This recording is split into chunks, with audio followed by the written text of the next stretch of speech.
KS underwater fish tunnel exhibition and family entertainment मेला, जहां की शुरुआत होती है भरपूर और सेफ पार्किंग एरिया से। उसके बाद इसका विशाल और शानदार एंट्रेंस देखकर आप अचंभित रह जाओगे। इसके बाद आप देखोगे चंद्रपुर के इतिहास में पहली बार underwater fish tunnel entry gate, जिसे देखकर ही आपके सारे पैसे वसूल हो जाएंगे।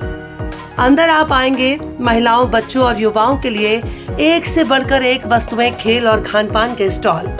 बच्चों के लिए मिनी ट्रेन, टोरा टोरा, metro train, joint wheel, jumping bag और भी कई जबरदस्त मनोरंजन के साधन। चंद्रपुर की चिलचिलाती धूप में शाम का समय परिवार के साथ बिताने के लिए इससे अच्छी जगह हो ही नहीं सकती। तो एक बार अपने परिवार और दोस्तों के साथ KS underwater fish tunnel exhibition and family entertainment मेला जरूर से आइए। रोज शाम 4 बजे से 10 बजे तक चांदा क्लब ग्राउंड चंद्रपुर में।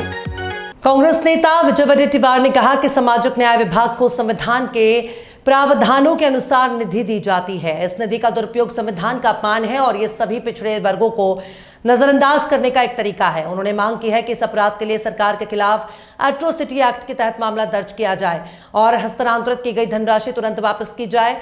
वडेट्टीवार ने कहा कि सामाजिक न्याय विभाग से धन का दुरुपयोग करना अपराध है। इसका मतलब यह है कि महाराष्ट्र की सरकार गद्दी पर बैठने के लिए अयोग्य है। राज्य के इतिहास में ऐसा पहली बार हो रहा है।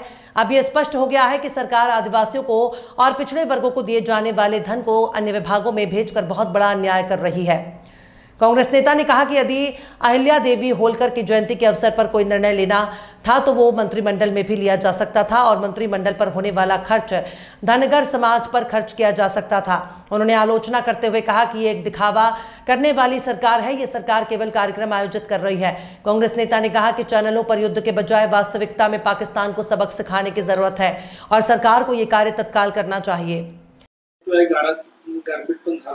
भाजीपाला असो किंवा धान पीक असो नुकसान झालेलं आहे, काय नाही, अवकाळी पावसामुळे आणि गारपिटीमुळे हजारो हेक्टर शेती आता संकटात सापडली आहे। रब्बी पूर्ण पीक उद्ध्वस्त झालेलं आहे। त्यामध्ये मक्याचं पीक असेल, धानाचं, उन्हाळी धानाचं पीक आहे, फळभाज्या आहे, अशा अनेक पिकांचं नुकसान या ठिकाणी झालेलं आहे। काही भागामध्ये केळीचं नुकसान झाल्याची माहिती आहे आणि अद्यापही या निद्रावस्थेमध्ये असलेल्या सरकारला अजूनही पंचनामे देण्याचे आदेश काढण्याइतपत फुरसत नाही। म्हणजे केवळ आपसात स्पर्धा करून एकमेकाची जिरवण्यामध्ये त्यांचा वेळ जातो काय, असा प्रश्न येतो। खरं तर आतापर्यंत पंचनामे करून सरकारने मदतीची घोषणा करण्याची अपेक्षा होती। तुम्ही शेतकऱ्यांची कर्जमाफी करतो म्हणून आश्वासन देऊन जाहीरनाम्यामध्ये सांगितलं, घसा कोरडा पडेपर्यंत लोकांना आश्वासन दिले आणि आता तुम्ही शेतकऱ्यांची बेईमानी केली, शेतकऱ्यांची फसवणूक केली आणि त्यातल्या त्यात या अवकाळीमुळे आणि गारपिटीमुळे झालेलं नुकसान ही सुद्धा भरपाई देऊ शकत नाही। म्हणजे तुमचा शेतकऱ्याप्रती किती तुमचा प्रेम आहे, आस्था आहे, हे दिसून आलेलं आहे। शेतकऱ्यांच्या जीवावर मतं घ्यायची आणि शेतकऱ्याला वाऱ्यावर सोडायचा, एवढं पाप आणि असं पापी सरकार महाराष्ट्राच्या इतिहासात झालेलं नाही आणि महाराष्ट्राच्या इतिहासात होणार पण नाही। अशा प्रकारचे पापी सरकार आहे आणि या सरकारला पाप भोगावं लागेल।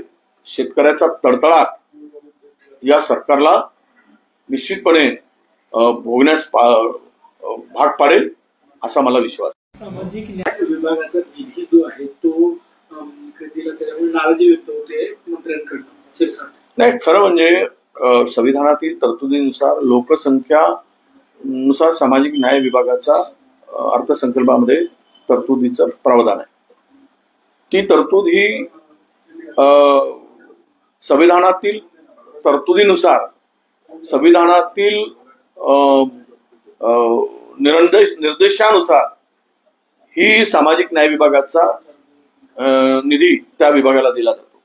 तो निधी जर वळवणं म्हणजेच त्या संविधानाचा अपमान आहे आणि समस्त मागासवर्गीयांना वाऱ्यावर सोडण्याचा प्रकार आहे।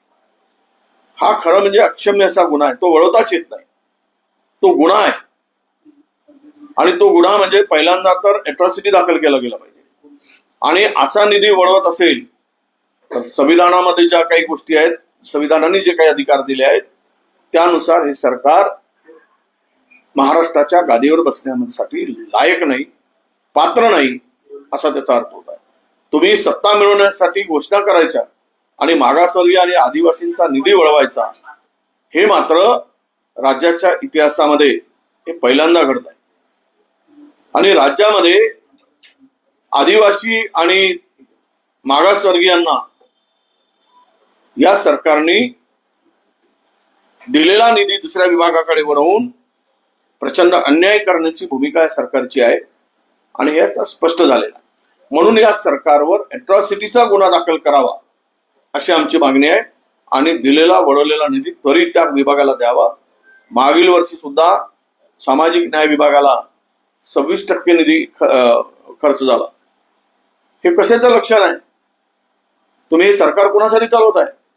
किती टक्के लोकांसाठी चालवत आहे आणि कोणाच्या फायद्यासाठी चालवत आहे? या राज्यातील उपेक्षित, शोषित, दलित, पीडित माणसाला जर न्याय देण्याची तुमची भावना नसेल तर तुम्ही काय भांडवलदारासाठी, उद्योगपतीसाठी हे सरकार चालवत आहे? कोणासाठी सरकार चालवत आहे?